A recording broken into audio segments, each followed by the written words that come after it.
mata ba. Shi lamari na aure ba wai kuɗi ne suke yi ba, duk kuɗin ka bai ma shi inda ba lokaci yayi ba. Dan haka duk talaucin ka ba zai hana kai aure ba. Shi aure nufin Allah ne ba wayan kake ma ba. Duk wani kauce-kaucen ka ba zai hana kai aure ba.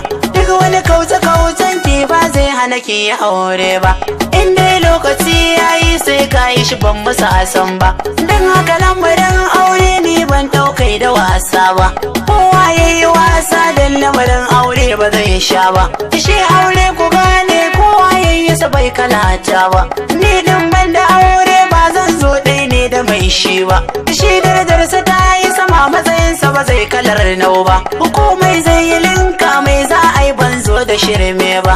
Ko sallah idan zai yi ba za a yi ba shi diman ba. Domin ya isa a matsayinsa bai wuce kamilalle ba. Mai aure da bai yake ko da bai ce ya yi aure ba. Ko da ganinsa kwa gane fuskarsa ba ta ki